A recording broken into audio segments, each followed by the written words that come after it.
Welcome to our special Saturday edition of the Happy Families podcast, real parenting solutions every day on Australia's most downloaded parenting podcast. Earlier in the week, Kylie and I had a chat about my discussion with Charlie Brown. And today you hear the conversation in full. From explaining the latest gadgets on Australia's TV screens to tackling one of modern parenting's biggest challenges, Charlie Brown has been at the forefront of helping Australians navigate the ever-evolving world of technology. He's the creator and face of Cybershack TV, Australia's longest-running tech TV show, and the voice behind Life and Technology, the well-loved radio program. Charlie has spent over 2 decades making complex tech accessible to everyday Australians. He's a Uni of Western Sydney graduate with a background in marketing and IT, but he does a whole lot more beyond the traditional media stuff. Today's Show, Current Affair, but his company CBN has him working closely with leading tech companies to bridge the gap between innovative technology and consumer understanding. In 2019, Charlie took on what I think is his most significant challenge yet. That is addressing the growing concern around children's digital safety. I think it's fair to say that Charlie was ahead of the curve. And while I was still saying, I'm not quite sure, but I think most of this is okay, but some of it's not, Charlie was saying exactly the opposite. It led to the creation of GMe. It's a smart device designed to tackle the delicate balance between digital access and online safety, a project that emerged from his years of understanding both the potential and the pitfalls of our connected world. Okay, it's quite an intro, but I wanted to make sure that people know just what you've done. Charlie, good to have you. Good to talk to you, Justin. I've been watching your stuff for a long time and a big fan of your content as well. So it's good to have a chat to you and talk to you about all the things that are flowing around in this area. You swung by my house during the summer holidays and dropped off a GMe phone. I was thinking about giving it to my daughter. Since then, I've decided that she's only not even 11 yet and she's homeschooled. She doesn't actually need it. So we're going to hold off on giving her that phone. But there are so many parents who are not in that position where they can say, we can hold off because our child is with us. The kids are going to school. The kids are out there. They're living their lives. Before you created GMe, what were the most common concerns that you heard from parents about kids and phones while you were being a tech commentator? I presume that the concerns that you heard led you to creating GMe. So what was it that precipitated all of this? Well, I guess my job, I spent a lot of time looking up the road at what's coming. And what I saw was the age of first adoption of phones was getting younger and younger. Phones were getting faster. That's the actual processing ability of each one. The screens were getting richer. The connectivity was getting faster. And all of that was sort of being melted in to this opportunity to give, at some point, phones to kids. And at the time, I think this was sort of mid-2015s, around there. And I then started seeing social media being blended in a portable manner. I mean, we'd seen, the Instagrams and Facebooks and all those kinds of things coming in, but they were then being used younger and younger and younger as well. And there was this sort of, alarm bells going off of, has anyone actually thought whether this is okay for the people who are going to be engaging with this content and with these devices? And the more I thought about it, the more worried I got. And as a father of 3 daughters myself, I knew that we were getting to that point in our own family. And the catalyst for GMe was my wife said to me, okay, well, when we were growing up, we had Sony Walkmans and those kinds of things. We had tapes and CDs and then we played MP3 files and all of that. And Rachel said to me, everything's streaming now, so how are our kids going to get their music? Like they've got Spotify, but every device out there has got a camera on it. And then when I went and looked at the devices that were out there, I didn't like any of them. I went everywhere. I didn't just go to Harvey Norman and JB Hi-Fi. I went to Alibaba.com, right into the belly of the beast of Chinese manufacturing. There was nothing. And so that's where all of this sort of crashed together. And I thought, well, if someone's going to do something about it, it might as well be me. It's a really big call. As you talk about that, I remember walking down Crown Street in Wollongong. That's where we lived at the time, and thinking to myself, I need to get a new phone. And I was so excited. I was enthralled because Facebook and Twitter and Instagram, the biggest social media platforms in that sort of 2010 through to 2014 stage, they were free. You got free data when you signed up for this plan or that plan. And I didn't sense the insidiousness of it. It's not free because they want to give us something because it's nice. It's free because these platforms know that the more it's free, the more people will use it. The more people use it, the more they build their platforms, the more compelled we are to use it, the more it becomes ubiquitous. It's absolutely everywhere. And of course, now we've seen where we've landed. Charlie, listening to your story, it makes me wonder how your perspective on kids and tech has changed since you started this process. I mean, it seems to me like you looked down the road and saw something that a lot of other people were equivocating on or were actually embracing completely. Have you had any surprises? Has your perspective changed since you started this? So my perspective originally around kids and tech was sort of nothing, and then it became dead set fear in the early sort of 2010s to 15s through a number of examples of things that I was involved with because I was working in media. And I'll explain those to you in a second. And then it became, once I actually got into the difficultness of creating a product, convincing people that it's worth looking at, and then seeing the world start to just spin a little bit differently in this area, becoming more positive about where we're going and where I think we're going. The first thing about the fear was that, working in broadcast, I would get people in the community who had gone past that position of control and being completely out of control with their families, with their kids, with engagement, with content. And they would be nowhere near a solution and absolutely no understanding of what they could do to fix the problem. And they would come to me because they would see me as the public tech guy that, well, he'll know. And I remember standing at the chief of staff desk at 9 News one day at about 5:40 p.m. And so 6 o'clock news, it's still a major news bulletin, but back those days, sort of 2013, this occurred. That was the key thing. That was the main news piece of the day. And there was a woman on the phone to me in absolute tears because her daughter, who was about 16, hadn't left her bedroom for the past 4 or 5 days because someone created a Facebook page about her, completely cyberbullying her in the worst possible way. So they'd morphed her face onto a naked body. They'd done all of this terrible stuff. This girl hadn't left her room, and her mum was worried because the kid, in mum's opinion, was suicidal. She was crying to me saying, and I could hear this girl opening the door and screaming at her mum down the hallway that it's, that nothing is worth anything anymore, and this is wrong, and as bad as you could imagine it. And I'm standing there on the phone to her going, well, what's the problem? I mean, why is the page still up? How long has the page been up? She said, I've been up for 3 or 4 days. They keep flagging it. It doesn't get taken down. It was a Facebook page, mind you. And I said, okay, fine. Just wait there. Let me see if I can make a phone call. And I rang, I won't say who, but somebody very, very senior at Facebook. It's now called Meta. And I said, okay, look, I'm standing over the desk from the chief of staff. This is the story. It's running as story number 3 in 25 minutes unless this page is taken down in 3 minutes. And they said, oh, we can't do it. And I said, okay, well, I'll speak to you after the story runs. 3 minutes later, the page was taken down. So this page had been up for 4 days. This teenager was in the emotional state she was in. The mum was in a similar emotional state.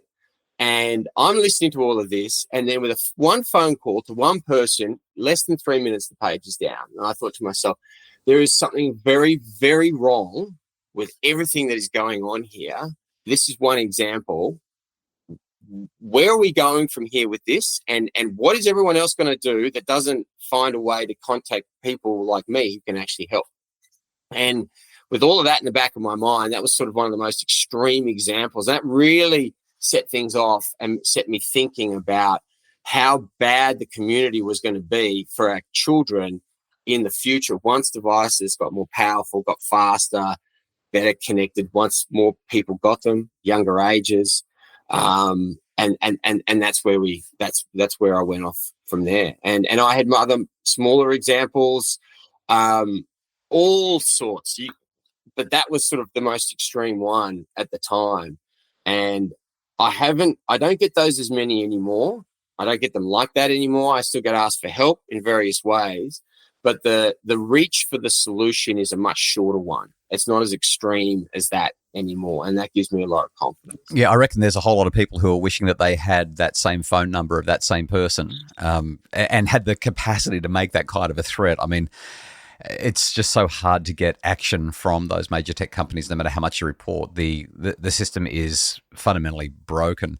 When you talk to parents today, Charlie, what's the general response? What are parents saying to you? Is it just, I want my kids off the screen, or I'm worried about their safety? Like, what's the standard line that you hear from parents day in, day out about kids and tech? Well, I think they think that everything's okay, right? I think that there's this sort of feeling that everything's okay. And it comes from the behavior of the kids when you give them these devices, right? So I honestly, I don't have any ill feeling to parents about the challenges that kids are going through and the bad decisions that are being made about them. That one, I look at parents today, and we've got more of them in the family, more parents in the family working to pay the mortgage than ever before. So there's all of those kinds of financial challenges.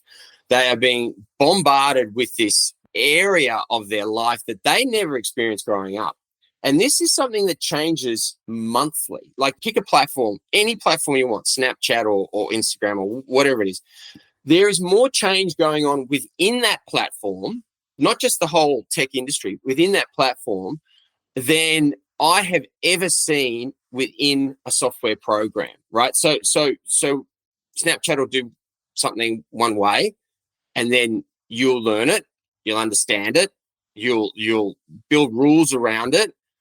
And these are the parents who are engaged. And then 3 months later, they'll change it. They'll add something. And then the parents have got to go and learn it all over again. And they're trying to do for one child the same for the next child who's 2 years younger, the next child who's probably 2 years younger.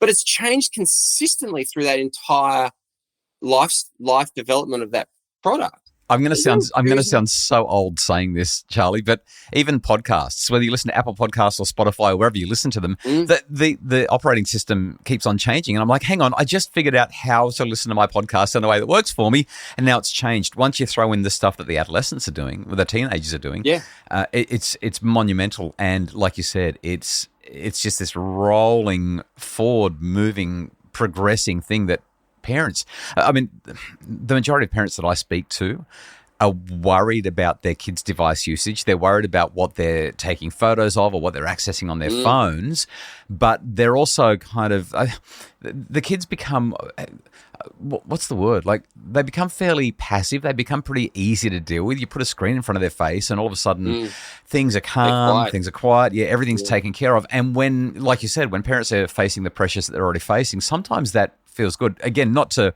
bag up parents. I do it myself from time to time because I just need a break. Every now and again, I want to lay on the bed and read. Well, I'm old school. I want to lay on the bed and read a book. And the kids are more interested in watching something on Disney Plus. Let me ask you this. Let's talk about device management. You've developed a phone that is literally about device management to overcome many of the challenges that today's apps, platforms, and hardware, the phones themselves, put into our children's way that is not always in their best interests. Tell us, this is your opportunity for like a 1.5, 2 minute ad about your GME phone. What did you develop? Yeah. Why is it different? Because this is the thing that parents need to, I guess, get their head around in order to keep their kids safe. Yeah, I looked at the market and I sort of took 20 years of understanding and engaging with technology, and I was quite aghast at what was out there. And I found that solutions that sort of worked were quite expensive. From a point of view, there was some commercial solutions out there that pay $5-10 a month and you could have this. And I thought that was a bit expensive for a service. And I sort of thought, well, I don't want something that is going to involve parents having to make big financial commitments to this area. It should just be something that is just, if below this age, you get this, it's cost effective, you don't have to pay a lot of money for it, and then you know that you've got control over what your kids are seeing. So that's the first thing. The second thing was that I went, well, what do kids need? Well, at the heart of everything was connectivity. Parents wanted to be connected to their kids, and the kids wanted to be connected to their parents, and then also connected to their friends as well. How do you manage that? Well, I thought, well, you just got to give parents a very simple platform that they can remotely turn things on and turn things off, track kids, manage who's calling them and texting them and who they are calling and texting. And it's just got to be really simple for the parent to use.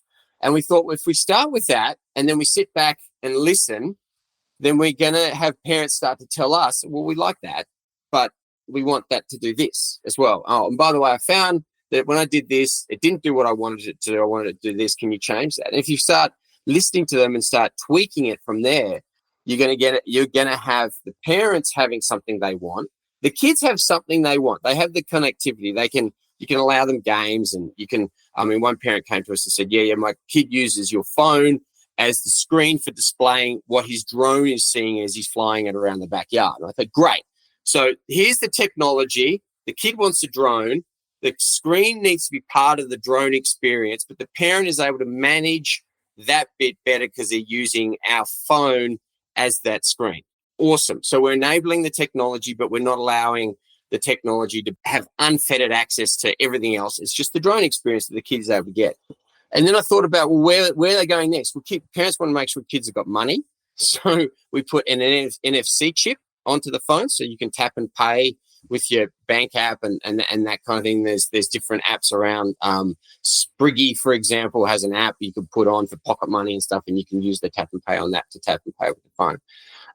And we just thought, no camera. I thought, God, if I see another 14-year-old or 12-year-old taking selfies with their kids and filming each other doing stupid stuff. Well, if I take the camera away, they can't do that. They can do the stupid stuff once they get a bit older. And then the other thing we thought about was, okay, that's the actual handset. Justin, we thought, well, we've got to make this and make it available to everyone worldwide. It's not just an Australian thing. This is a global problem. So we have to make it available in all the big developed countries, and then we have to go even further than that. So we're selling in the UK, Europe, USA, Australia. We get people from outside of those countries buying from the online marketplaces that are selling them in those countries, like the Middle East, for example. We sell a lot of phones out of Europe into the Middle East. And then this year and next year, we'll go even further, places like India and Mexico and those kinds of places where there's a lot of kids. And when you actually look at the issues around parents and kids and looking at the wrong content and all that kind of, those issues are in those countries. And in my opinion, just because you're not living in a wealthy country, it doesn't mean that your kids should have access to the wrong kind of content if you choose them not to. So we're making sure GME is available as soon as we can in those countries too. Okay, so you've got a phone that doesn't have a camera. It has access to apps out of the Google Play Store, but those are all going to be monitored via the app on the parent's phone to make sure that they've got access to the stuff that's okay, and they don't have access to the stuff that parents are judging to be not satisfactory. And their phone is essentially controlled from the parent's app on their phone. Am I getting that right? Correct. And the other thing is, when you deep dive into all these parental controls on all these other platforms, like Apple's got a really good one with the screen time, but you got to have an Apple iPhone or iPad to manage it, right? So the kids still do get around it. They still get around it. And then with the Android system, guess what? If you're running the Family Link system at the age of 13, you're singing happy birthday to your kid, and this happened in our family. You get this little alert that says Family Link has been discontinued on this device. And you go, well, hang on a second. I didn't want that to happen. No.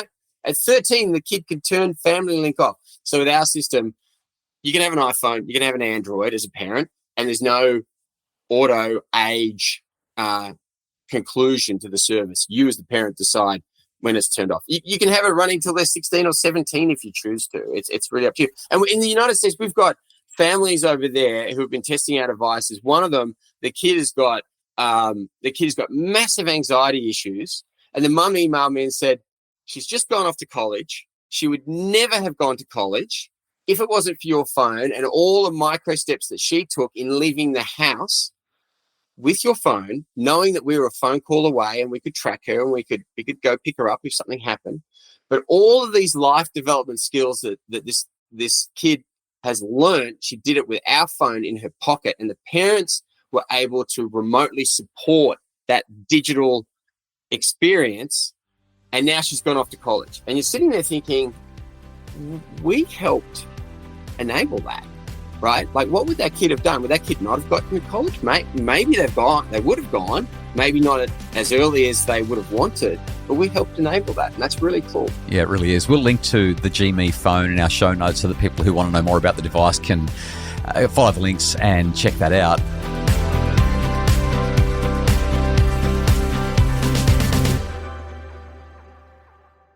Charlie, beyond just managing the device, which is really what that conversation was, what do you think are the key conversations that parents need to have with their kids so that the kids can be safe online and have the digital literacy that we're always banging on about?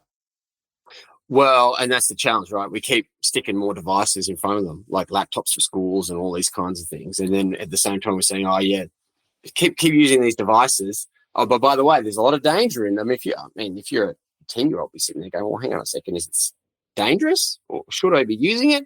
I think at the end of the day, what we want parents to do is to use some kind of parental control. Like, whether using our phone or not, somebody else's phone or an Apple or Google, whatever, use it and understand it as best as you can. Do not ever let them have unfettered access to the internet on any device at all, ever, right? That's the first thing. Second to that, you got to sit down and make the time to talk to them about this kind of stuff. You got to get your kids to a position where they can come and talk to you, good or bad, about what's going on in their digital life. And they have that level of trust where they can come and talk to you in the same way as anything else bad or good that's happening in their life. They can sit there and talk to you about this as well, because you will learn from those conversations what they're interested in and what they're doing and what you're comfortable with and what you're not comfortable with. So any things that get through those cracks that you have put in place, you will learn about it. You'll also learn what other kids and other parents are doing in this space. Some of it that I learn about absolutely horrifies me, and other bits that I learn about, these are through my own family connections and my own children's experiences. I'm really pleased to hear that parents out there are taking initiative and making these hard decisions, but you will learn what they are. The catalyst for us, for Rachel and I, was like probably 9 months ago. Our 16-year-old, we're talking about parental controls and not letting our 11-year-old and 13-year-old do certain things. And the 16-year-old, this was in the car, it was family of 5, we're in the car. 16-year-old turns to the 11 and 12 and the 13-year-old who are complaining about the parental controls and not being allowed access to this. And she said, look, it's really annoying what dad's job is, but you get to my age and you look back on when I was at your age and you actually think, yeah, there's a lot of merit in what mum and dad were saying and I'm better off for it. And yes. Voice of experience. Love it. 16-year-old. My eldest took a little bit longer to get there, but it's pretty reassuring. It's pretty nice when it happens. All right, Charlie, yeah. I'd like to do a lightning round with you. Lightning rounds are fun. Yeah. Very, very short answers, just quick questions, and feel free to fire anything at me as well. I'm gonna give away my answer to the first one first. The very first ever mobile phone that I owned was an NEC Fido. Don't know if you remember that phone. It was a tiny little brick phone. What was your first ever mobile phone? Nokia 30-something. I don't even remember. It sounds like it was a precursor to the Nokia 5110 brick that everyone laughs about. Yeah, it was very, very early. Very early. What's the longest you've ever gone without checking your phone? Oh, I put my phone away on when I'm not wanting to be around my phone. I put it away. I have a box, so I'd say 6 hours probably. When I don't want my phone to interrupt me, I'll put it in a box with the other kids' phones and we leave it there.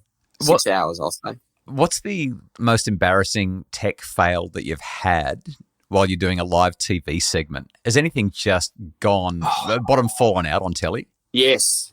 The worst one, we were doing a robot lawnmower and we set this thing up in the studio at the Today Show.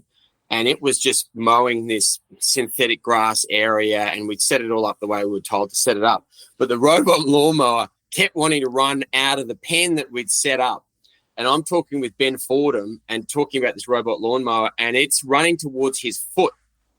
And it would have run over his foot had he not stomped on the emergency stop button, and this is all on live TV, and I was looking at it just going, I almost took Ben's foot today. Yeah. Probably not going to sell too many of those robot lawnmowers if that had happened. They're much better today than they were 10 years ago. I'll leave it at that. What app would you permanently delete from existence if you could? TikTok.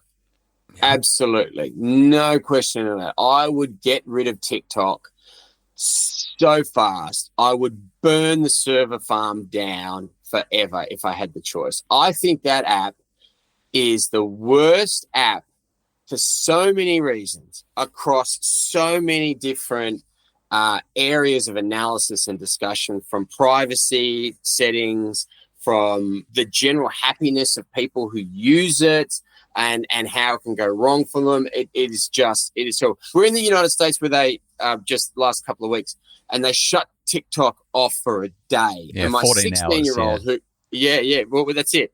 My 16-year-old who begrudgingly, she uses it, and I don't want her to, but she's 16, so she can use it.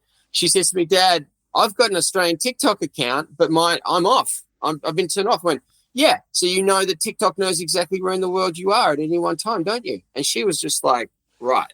And I was like, yeah, well, I know your location. That's not all I know about you. That's one example. That's why your TikTok's not working now. So I that's it. That's the probably too long an answer for what you're looking for, but I would permanently get rid of TikTok. Yeah, for me, the biggest concern about TikTok, and that's the one that I would get rid of as well, is the socio-political ramifications of having this thing. So if the CCP wants something to happen, they just escalate it into the algorithm, and all of a sudden everybody's on that side because there's so much material. It's just, it's a propaganda machine designed by the CCP for China's ends. If China decides that they want to invade Taiwan, I would imagine that they would start to put a whole lot of propaganda out on TikTok. And when the young generation is flooded with it, they start to believe it. I just think it's a devastatingly dangerous app from a socio-political perspective. TikTok is not good for so many different reasons, and that's one of them. Yeah, it's a lightning round. And I know this is a parenting podcast, not a political podcast, but if they can do that when it comes to the politics of the world, global politics, it's no surprise that they can do all sorts of things and do allow all sorts of things when it comes to our young people and their well-being or lack thereof. Last one for you in the lightning round before we get back to a couple more serious questions and wrap things up, Charlie. If you could use only, we're going to go in the other direction now, if you could use only one app for the rest of your life, what would it be? What is your favorite app? The one that I use all the time is Maps. I use Maps all the time. And I use it to get places faster, and I use it to get places on public transport because I love public transport. And I use it for learning about businesses and little small businesses that I can try and give business to, like cafes and restaurants and all these kinds of things. And I use it for exploring the world. Like I'll be sitting on a bus and I'll be like going, where's a good place north of Sydney that's got a beautiful beach that allows me to camp in the woods nearby and all that? Maps, Google Maps. You know what? I hadn't thought about the incredible amount of time that I use Maps for. I'm in the process. Sometime this month, I'm supposed to get my new phone, the Light Phone 3, because I'm really trying to reduce my reliance on technology. But one of the essential things that it had to have was access to Maps. If I can't get Maps, then a phone is useless to me. So I hear what you're saying there. Okay, last couple of questions for you. Looking ahead, let's say 5 years, maybe even 10 years, what challenges do you think parents are going to be facing with tech that we might not be considering today? Or would you say that it's just going to be more of the same? I think the ramifications of the poor decisions that we've been making and the poor allowances that we've been making are going to be much more present. And that is the impact of these products on our kids is going to be much more present. So the 15-year-olds will be 20 and 25, for example, 5-10 years. And we're going to really, really see what those impacts are. I don't think we've really got an understanding of what they are yet. People like yourself, obviously, are much more across what the likelihoods of those things are going to be than I am. That's the first thing. I actually do think the world is getting to the point where we're turning around to tech as parents and saying, well, we'll make the decisions here, not you. And we've seen Norway bring in these laws. They haven't enacted them yet about social media. Australia is second. We haven't enacted them yet, but they're there. I think we're going to see country after country after country dropping those similar kinds of rules on their population. And I think as a group of people, we will be turning to big tech and saying, look, mate, we will make the decisions. Thank you. Thank you for giving me the opportunity to upload every single photo I've ever taken and tell me who's in them and who I should connect them with and all this. Thank you for all of these services. But I'm going to start making a few more decisions around what's right for me. And I'll give you one example, right? So for people who look at their screens too often, the hardest bit of pulling your screen away from your face is immediately when you do it. But I guarantee you, in the hours and days leading from that point of reducing your screen time, you will feel better. You'll feel better. And parents should be doing this, and kids should be doing this, and everyone in the community should be doing it, because you will feel better, and you will have, in my view, a happier life from doing it. Yeah, well said. Charlie, let's wrap this up. If there was just one thing, something that we really concentrate on in the Happy Families podcast is, as much as there's so much information out there, we can have a nice, lengthy conversation like this and explore and unpack and play with ideas. But sometimes it's nice to distill it down to just the one thing. If there was just the one thing, the most valuable piece of advice that you could give to parents who are struggling with their kids and tech, maybe it's something that a parent has said to you, maybe it's your own advice. What would that one thing be to give them some hope, some reassurance, or some direction as they grapple with the never-ending creep of tech into our families' lives?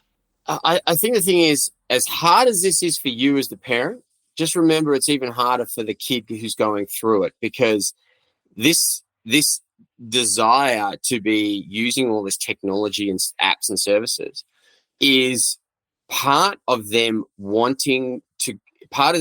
through that transition of engagement and positive responses from their parents to engagement and positive responses from their peers. That's right. So they're going through that transition. This is bundled in with that, right? And it makes it really hard for them to do things that are different from what everybody else is doing. And I think when you start with that understanding, everything that flows on from there will allow you to have the humility and the positivity toward working with them, versus sitting there and telling them, that what they're doing is like a bad thing and all of that, right? Like, sort of, instead of scolding them, you're working with them. You're trying to work and engage with them and support them. And the more you do that with them, the better you will be and the better that they will be. And when you come out of it, because it's only a teen thing, really, it is only a teen thing in the level of concentration that we've had. By the time they get to the end of high school and into uni or not uni or whatever, so many of them drop off this. And I can have another conversation with you about why the tech companies are scared stiff of these laws of no social media to under 16s, for example. Because they know as soon as they miss the engagement at that age, they're not getting them at a later age, and that's a loss of income. But getting through this stage with them and working with them, you will be happier and so will they. But by doing it collaboratively and positively with them, you'll be better off for it, and you will get through it. Really appreciate your time, Charlie. Charlie Brown has built a career around technology and its impact on families. He's worked with Channel 9, and now he runs GMe Phones. He's developed GMe Phones. We'll link to them in the show notes, aiming to balance children's access to technology with parental peace of mind. Charlie, wish you all the best with the phones, and thanks so much for the conversation. Great to talk to you, Justin. Look forward to talking to you again, mate, and appreciate you having me on the podcast. Pretty sobering conversation and a lot to think about. Hopefully it's been helpful for you in the decisions that you're making around tech and your family. The Happy Families podcast is produced by Justin Rulon from Bridge Media. If you would like more information about the stuff we've talked about, check the show notes and visit happyfamilies.com.au.